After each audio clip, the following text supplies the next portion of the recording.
Mental health is real. Seek help and the stigma. On the news this evening, Chief Security Officer of Rumolumeni dismisses reports of gang clash in community. Rivers Sole Administrator blames lack of synergy among security stakeholders for maritime crime. Outrage grows over Edo Governor's alleged threat to Peter Obi's safety. Rivers PDP Labour Party speak on tackling party internal crisis. Court adjourns suits challenging emergency rule in Rivers State. Drivers, traders disagree over traffic congestion on Creek Road, Borokiri. On the foreign scene, UK, 24 nations condemn horrifying killing of Gazans seeking aid. I am Kala Dakoru Batabo. Good evening.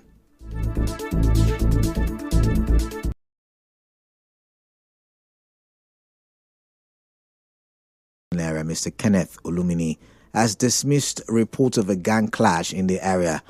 Olumini, who also heads the local vigilante group OSPAC, told our correspondent that his team is working closely with the police to investigate the circumstances surrounding the death of Julius Okoro, a 300-level student of the Ignatius Ajuri University of Education. He insists Rumolumeni has remained relatively peaceful and urged residents and business owners to stay calm, assuring them of continued security in the area.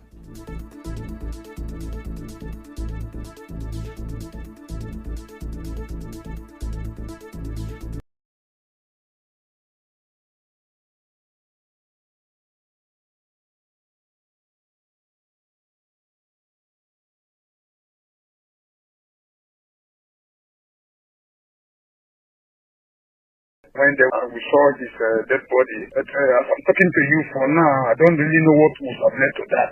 As I'm talking to you, there's nothing like hot clash in Rumolumeni. There's something like hot clash, but in the university. I've not heard anything about that. I think by the time we get any full information about what is there, public will be aware about that. But what I'm saying, there is nothing like hot clash in Rumolumeni. Everyone should remain calm. Security out of the whole ceremony is there. You know that there's no issue. People are going about their normal duty. As you may know, the spokesperson of the Rivers State Police Command, Grace Iringikoko, had said the command is currently investigating a suspected gang-related incident resulting in the death of the student in Rumolumeni, Port Harcourt. She said the incident happened around Cecilia Road, Rumolumeni. In another development, the Secretary to the Rivers State Government, Professor Ibibia Worika, says lack of synergy among security stakeholders is a major impediment to the fight against maritime crimes in Nigeria. Professor Worika said this today when he hosted the participants of the Advanced Defense Intelligence Officer Course 15 of 2025 from the Defense Intelligence College at the Government House, Port Harcourt. The SSG, who represented the Rivers State Sole Administrator, retired Vice Admiral Ibok Ete Ibas, said effective collaboration among critical security and intelligence agencies is essential to addressing complex maritime crimes. Our maritime domain has faced complex and evolving threats.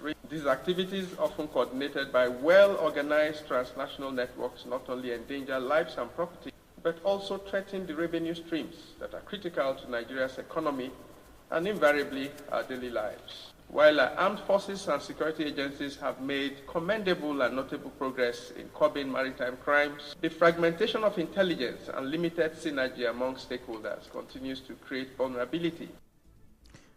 Professor Worika also called for enhanced intelligence coordination, strengthened information sharing, and improved data exchange among agencies, state governments, and international partners to fight insecurity in the maritime sector. It's our humble view that we must strengthen interagency coordination between the critical security outfits and intelligence agencies, including the Navy, Marine Police, Customs, DSS, NIMASA, information sharing mechanisms with local fishing communities, port workers and oil facility operators, technological integration through real-time surveillance systems, AI-enabled threat analysis and joint command centers, regional partnerships, especially in the Gulf of Guinea Commission and neighboring coastal states across West Africa. The Inspector General of Police, Kayode Egbetuku, is currently meeting with the protesting retired police officers in Abuja at the Peacekeeping Hall Force Headquarters. Recall that some retired police officers protested at the National Assembly to demand their removal from the contributory pension scheme. The demonstrators, mostly elderly, stood in the rain holding placards and chanting anti-government songs. Some of them also besieged the force headquarters in Abuja to protest against the contributory pension scheme. One of the protesters, a retired police officer, DSP Godwin Tom, lamented that he only receives 40,000 naira monthly since his retirement from 35 years of service in 2018, saying this is not acceptable.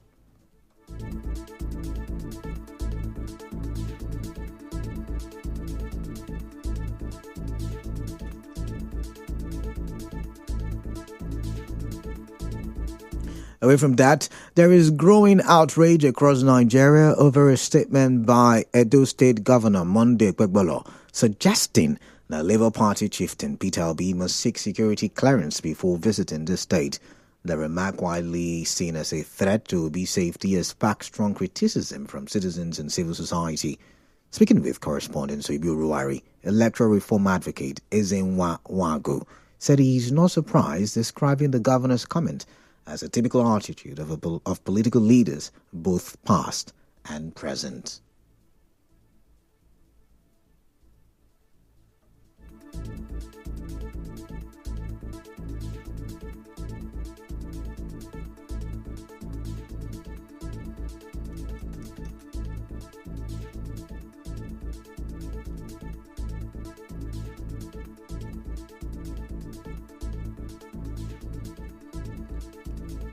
Wagu, Executive Director of the Peering Advocacy and Advancement Center in Africa, noted that while Governor Ekpegbolo has no constitutional authority to stop Obi from visiting Edo State, Obi as a politically exposed person should ideally observe protocol when entering another state. Wagu said Governor Ekpegbolo's threat is another attempt by the political class to divert citizens' attention from the real issues facing the country. In the meantime, Edo State Governor Monday Ekpegbolo has defended his controversial statement, saying it was about standard security protocols for high-profile individuals, not hostility or threats. Governor Ekpegbolo insisted his remarks were misinterpreted and emphasized his constitutional duty to ensure public safety during such visits. Earlier, former Labour Party spokesperson and lawyer Kenneth Okonkwo also slammed Ekpegbolo's statement. Speaking on Arise News, Okonkwo cited the 1999 Constitution as amended and said Nigerians do not require permission to visit any part of the country. He said the primary duty of the government is to ensure the security of lives and not to threaten it.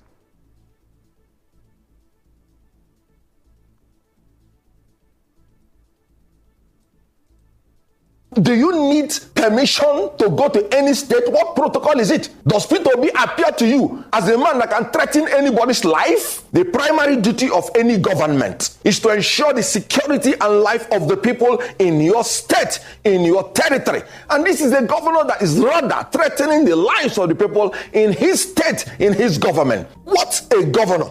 Peter Obi does not pose any threats to anybody's life. So he couldn't have breached any protocol. Also, the Director of Strategic Communication and Media of the Obedient Movement, Mrs. Nana Kazware, described the Edo State Governor's comment as an attempt to frustrate the Obedient Movement and a flagrant disrespect for the fundamental human right that guarantees freedom of movement. She spoke on Nigeria Info FM's Morning Crossfire. Kazore tasked the governor to rather focus on addressing the poor educational infrastructure and healthcare needs of Edo people.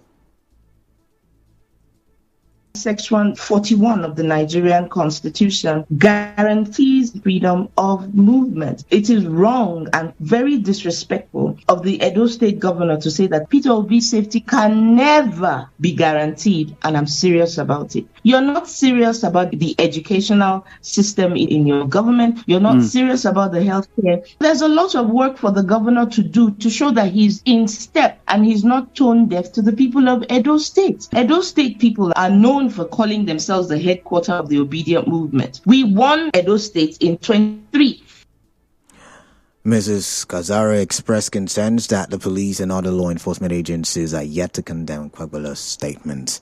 In other news, the Federal High Court in Port Harcourt adjourned to October the 13th a suit challenging President Bola Tinubu's appointment of a sole administrator for Rivers State. The The suits filed by civil society group Initiative for Freedom, Conflict Prevention and Social Integration questions the legality of the President's action and the National Assembly's ratification. Counsel to the complainant, Amegwa Lezina, opposed a request for more time by the counsel to the accused, Hilton Uba, but the court granted it to the defense to respond to affidavits. The same group is also challenging the National Assembly's oversight of the emergency rule and the 2025 budget. Justice Muhammad Turaki directed the hearing notice be served on the National Assembly, which was absent in court. Both suits will be heard on October the 13th, pending proper service and adoption of court processes. Now we'll go for a quick commercial break, but still to come, drivers, traders disagree over traffic congestion on Creek Road. Do stay tuned. We'll be right back.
Stakeholders in Rivers State are expressing concern over the internal crisis rocking political parties in the state.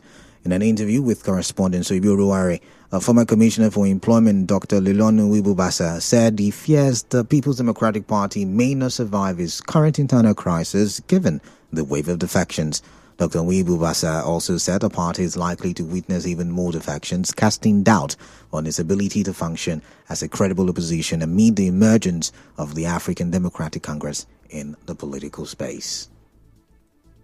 One defection that has taken the oxygen completely out of the nostrils of PDP is the departure of the very soul of PDP, Atiku Abubakar. PDP has been torn apart by an unequal and unparalleled centrifugal and centripetal force. When the center can no longer hold, then things fall apart. It doesn't matter who is in PDP working for APC. It doesn't matter who is in PDP working for ADC. But these are patronymic of a party that has failed in delivering on its ideology.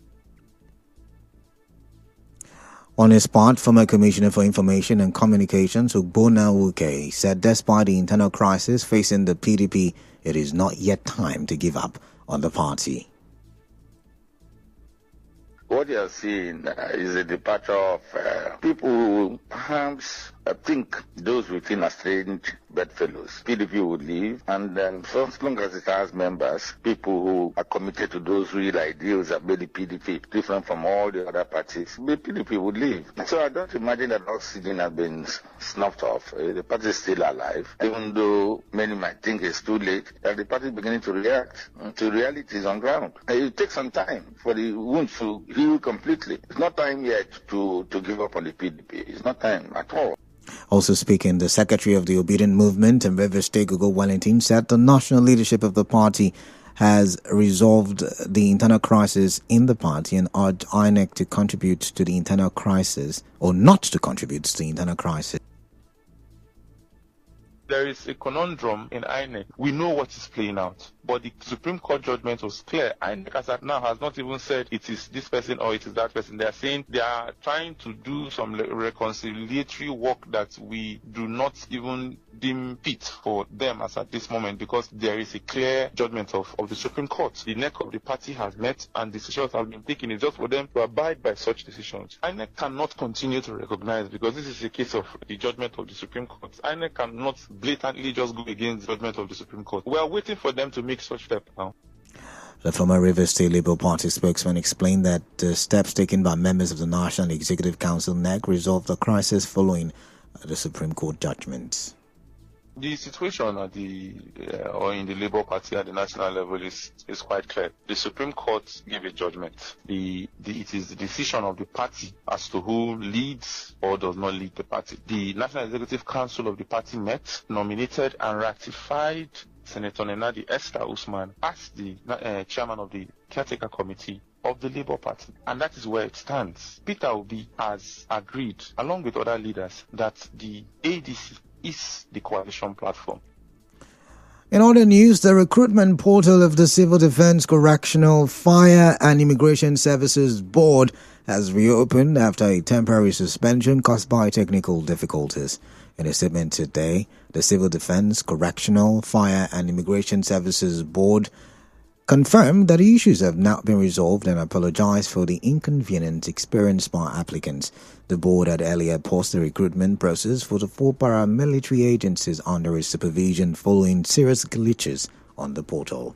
Away from that, commercial drivers and traders along the popular Creek Road Market in Borokiri are divided over the course and solution to the persistent traffic congestion in the area.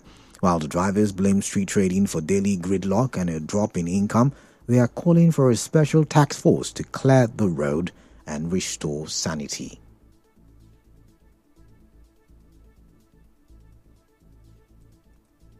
Wetin government fit do there to tell some those women make dem ship comot for road, because those market people dey just always block there. Make dem ship go inside small. As they dey make that Kurigo market block, na those market wey dey sell for that road. When we dey pass there, dey waste fuel. If that road free, we no go waste fuel, and the movement go dey free for everybody. Anyhow e be na to just say small task force, make dem just shift small, give us small gap, we just pass. Because as e dey like break before anytime, break fair now, before you know, accident happen. So you just dey clear them small, go inside. No be by cane, just at least they talk to them, make dem just dey shift small, we just dey zero pass. But traders argue that the issue stems from the poor state of the market itself. They say that without reconstructing and expanding the dilapidated sections of the market, roadside trading will continue. They believe that building a modern market facility will naturally move traders off the road and allow traffic to flow freely. We used to sell along the road. Make government help us to build our markets. If they build our market, we go come out for the road, enter inside the market. During the time of the Governor Wike, they say after the jetty, they will build the market. As they build the jetty, we no hear from government again. It is scatter, so they don't scatter them. See, I'm na umbrella, then they use a covered no market here, as in no building. If they build the market accordingly, everybody will enter inside, and it good for us. The one where they don't scatter, we then build a normal side. So that good day for us. Anybody will carry vehicle, you can drive. Now let's take a look at the foreign scene. And now we bring you news from around the world.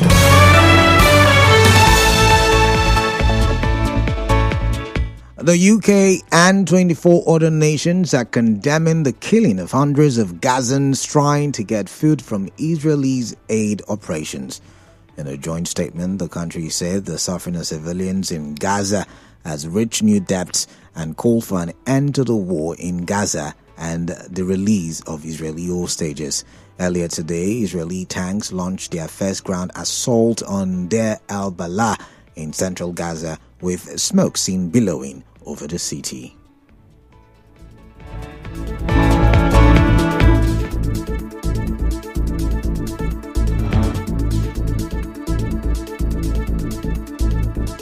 A quick recap on the news this evening. You heard Chief Security Officer of Rumolumeni has dismissed reports of a gang clash in the community.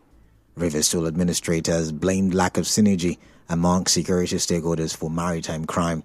Outrage is growing over Edo State Governor's alleged threat to Peter Obi's safety. Court has adjourned suits challenging emergency rule in Rivers State. Drivers and traders have disagreed over traffic congestion on Creek Road. On the foreign scene, UK and 24 other nations have condemned killings of Gazans seeking aid. The news was edited by Constance Irele Mega. To reach the news team, send an SMS or WhatsApp to 0808 721 7215. I am Kaladako Rubatable. Good evening. Do stay tuned.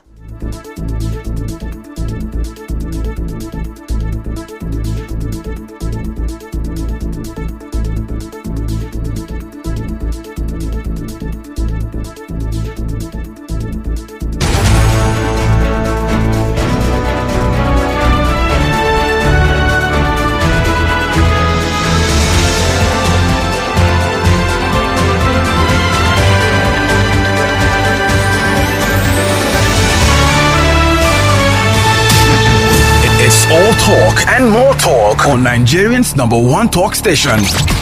This country